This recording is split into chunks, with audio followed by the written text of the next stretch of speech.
भाइयों और बहनों, देश 1947 में आजाद हुआ। कांग्रेस ने गुलामी की मानसिकता को फलने फूलने दिया। पूरी दुनिया छत्रपति शिवाजी महाराज की नौसेना का लोहा मानती थी। आज भी विश्व में जब भी नौसेना की दुनिया में चर्चा होती है तो छत्रपति शिवाजी महाराज का नाम लिया जाता है। लेकिन इतने सालों तक आजाद भारत की नौसेना के झंडे में अंग्रेजों का निशान था। एनडीए सरकार ने, मोदी ने आकर के उस अंग्रेजी के निशान को हटाया। हटा करके रुका नहीं। मोदी ने तय किया कि इस झंडे का ताकत तब बढ़ेगी कि हमारी नौसेना के झंडे में अब छत्रपति शिवाजी महाराज के प्रतीक को स्थान दिया जाएगा। और दिया, डंके की चोट पर दिया।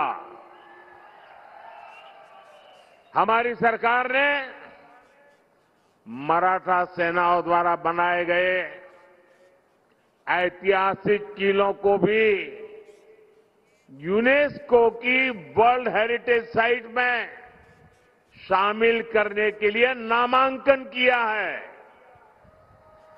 महाराष्ट्र का लोहगढ़ हो, सिंधुदुर्ग हो या फिर मराठा सेनाओं द्वारा बनाया गया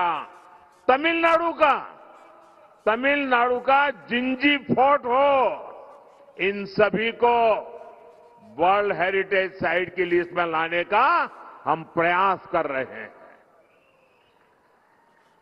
मराठा विरासत की शान दुनिया में बढ़ेगी तो हम सबको गर्व होना चाहिए कि नहीं होना चाहिए? गर्व होना चाहिए कि नहीं होना चाहिए? दुनिया में डंका बजे तो गर्व होना कैसे नहीं होना चाहिए? लेकिन कांग्रेस को तकलीफ होती है कि मोदी ये सब काम क्यों कर रहा है। साथियों, सातारा ने बाबा साहब आंबेडकर, महात्मा फूले और सावित्रीबाई फूले के सामाजिक न्याय को गढ़ने में बड़ा योगदान दिया है। एनडीए सरकार ने 10 वर्षों में इसी प्रेरणा को सुशासन का आधार बनाया है। आप देखिए, कांग्रेस ने 70 साल में से 60 साल देश पर शासन किया, लेकिन बाबा साहब आंबेडकर संविधान जम्मू कश्मीर पर लागू नहीं होता था। 370 की दीवार बनाई हुई थी। आपके आशीर्वाद से आपके सेवक मोदी ने आर्टिकल 370 को ध्वस्त कर दिया, कब्रिस्तान में गाड़ दिया। मोदी ने आर्टिकल 370 हटाया। आप मुझे बताइए, आपको गर्व होता है कि नहीं होता है? आपको गर्व होता है कि नहीं होता है? 370 हटा करके देश की शान बढ़ी कि नहीं बढ़ी? देश की एकता को ताकत मिली कि नहीं मिली? ये गारंटी मोदी ने आपको दी थी और मोदी ने वो गारंटी पूरी कर दी। अब जम्मू कश्मीर में मैं जरा जो लोग आरक्षण के नाम पर झूठ बोल बोल करके हमारे देश के लोगों को गुमराह करने में लगे हैं, मैं जरा चुभने वाला एक सवाल उनको पूछना चाहता हूं। इतने आरक्षण के गीत गा रहे हो, क्या जम्मू कश्मीर में रहने वाले आदिवासी, जम्मू कश्मीर में रहने वाले दलित, क्या वो आरक्षण के हकदार थे कि नहीं थे?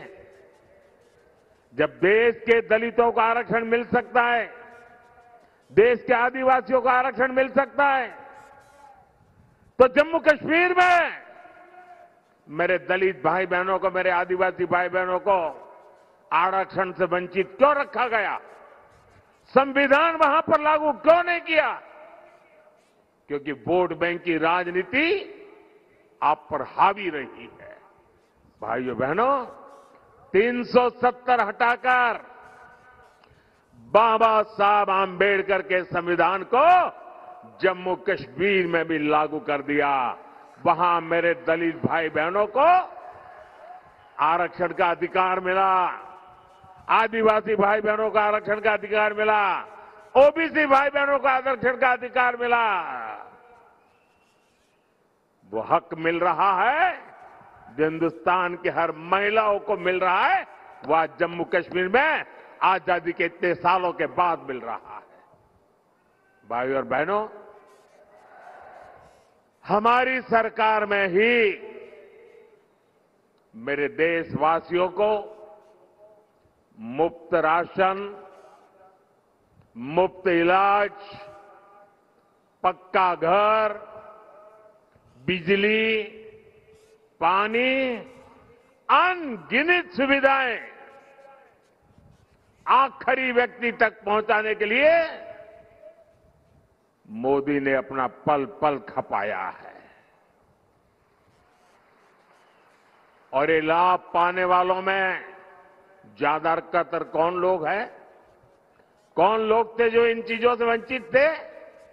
इन सारे लाभ को पाने वाले सबसे ज्यादा मेरे दलित भाई बहन हैं, मेरे आदिवासी भाई बहन हैं, मेरे ओबीसी पिछड़े परिवार हैं। अब बीजेपी एनडीए की सरकार इन्हें प्राथमिकता देकर काम कर रही है।